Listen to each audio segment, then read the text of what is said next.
Surgery లేకుండా sciatica, spondylitis, frozen shoulder కి కేవలం 45 నిమిషాలలో నొప్పి లేని అత్యాధునిక చికిత్స ప్రాణ పెయిన్ క్లినిక్. ప్రశాంత్ నీల్ తారక్ సినిమాకి హై బడ్జెట్ డిమాండ్ చేస్తున్నాడా? మైత్రి మూవీ మేకర్స్ ఈ సినిమాకు భారీ బడ్జెట్ ని కేటాయిస్తుందా? డ్రాగన్ సినిమా అటు నీల్ కి ఇటు తారక్ కి ఎంతకంత prestigious? Man of masses junior NTR next మూవీని స్టార్ డైరెక్టర్ ప్రశాంత్ నీల్ దర్శకత్వంలో చేయనున్న సంగతి తెలిసిందే. ఇప్పటికే ఈ చిత్ర షూటింగ్ స్టార్ట్ అయింది. అయితే ఎన్టీఆర్ లేని సన్నివేశాలు తెరకెక్కిస్తున్నారు. అయితే తాజాగా ఈ మూవీ బడ్జెట్ వివరాలు సోషల్ మీడియాలో చక్కర్లు కొడుతున్నాయి. ఈ సినిమా కోసం మేకర్స్ ఏకంగా 400 కోట్ల భారీ బడ్జెట్ ను కేటాయించినట్లుగా తెలుస్తోంది.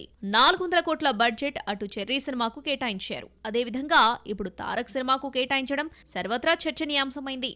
దేవరా సిరీస్ కు 300 కోట్లు ఫిక్స్ చేసుకున్న తారక్ డ్రాగన్ ఒక్క సినిమాకే ఏకంగా 400 కోట్లు పెట్టిస్తూ ఉండటం సౌత్ మార్కెట్ వర్గాలను ఒకంత ఆశ్చర్యానికి గురి చేసిన ప్రశాంత్ నీల్ మార్కెట్ కు ఇది ఏమాత్రం ఎక్కువ కాదంటున్నారు. సలార్ తర్వాత నీల్ చేస్తున్న ప్రాజెక్టు ఇదే కావడంతో బజ్ ఆటోమేటిక్ గానే వచ్చేస్తుంది. భారీ బడ్జెట్ తో రూపొందుతున్న డ్రాగన్ చిత్రంలో ఎన్టీఆర్ నెవర్ బిఫోర్ పాత్రలో కనిపించబోతున్నాడని, అతని పాత్రను ప్రశాంత్ నీల్ ఎలివేట్ చేసే విధానం నెక్స్ట్ లెవెల్లో ఉండనుందని చిత్ర యూనిట్ చెబుతోంది.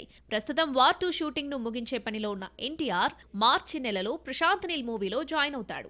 ఈ సినిమాతో తారక్ సోలోగా 1000 కోట్ల కలెక్షన్లను టార్గెట్ గా పెట్టుకున్నాడు.